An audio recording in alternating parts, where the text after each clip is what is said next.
Philippians 4:13 is one of the most well-known verses in the New Testament that many have taken as a promise to claim or as a personal motivation to face and get through something challenging.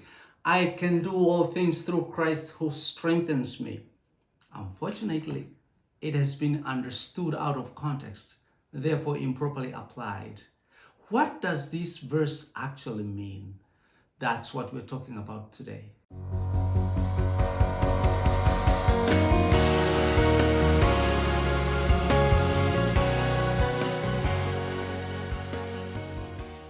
I can do all things through Christ who strengthens me. We know these are Paul's words. This is Paul's statement. But what's this all things about? Did Paul mean he could do whatever he desired and Jesus would strengthen him? It's so important, so crucial we consider and keep in mind the context in which the verse appears. Otherwise, we will end up in disappointment because it didn't work the way we expected. The overall context of Paul's letter to the Philippians, it was written from captivity. Paul wasn't sitting comfortably at home with a cup of coffee on his desk. He was in prison for preaching the gospel, chained to a Roman soldier. No freedom, most likely hungry, and he knew he stood a good chance of being executed. Humanly speaking, he'd be in a gloomy mood of despair, depression, and hopelessness. Ironically, the overall vibe of the letter is joy. Joy is this letter's predominant theme. Now, the immediate context of our verse, I can do all things, close to the end of the letter, sharing his final thoughts, Paul expresses his appreciation to the Philippians for their generosity to him.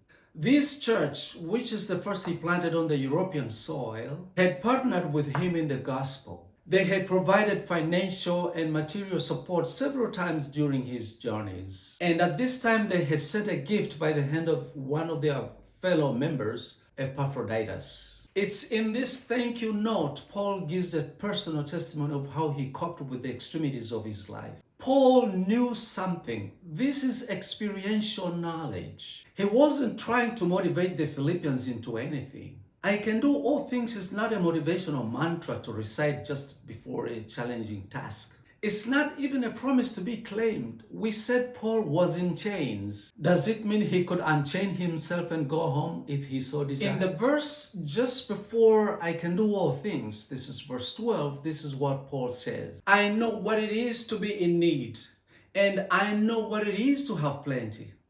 Two I know phrases. The man experienced living in extremities, and of course such is life. But Paul was able to adjust to either of the two with equal composure. What was the secret? He says something so profound, so remarkable. I have learned the secret of being content, whether well-fed or hungry. So, here is the way it's supposed to be understood. I know what it is to be in need, and I know what it is to have plenty. I have learned the secret of being content in any and every situation, whether well-fed or hungry, whether living in plenty or in want. Now verse 13, I have strength to handle all these situations and circumstances, every one of them through Christ who empowers me. So you see, I can do all things is not so much about things. It's not about doing all things. Paul is referring to his handling situations and circumstances just mentioned in the previous verse. We are talking about survival skills here.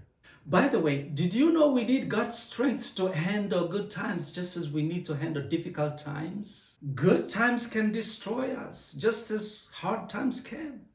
Ask King Solomon. Paul learned to be content, which tells us he made up his mind about it. It was a deliberate choice. You can't learn unintentionally. See, contentment is not natural. Contentment is not automatic. It has to be learned. Paul, instead of complaining and getting frustrated at why things don't work the way he wants or don't go the way he desires, he chose to learn from what he went through. He learned to be content. It's not easy. It's a painful and tedious process. It doesn't happen overnight. But listen to what he tells Timothy. It pays off big time. Godliness and contentment is a great gain. Remember, we brought nothing into the world. and we are taking nothing with us, however expensive our casket will be. So today, if we have food and clothing, with these we'll be thankful, we'll be content. Gratefulness makes what we have enough. Mind you, godly contentment doesn't mean we lose all our desire and ambition for better.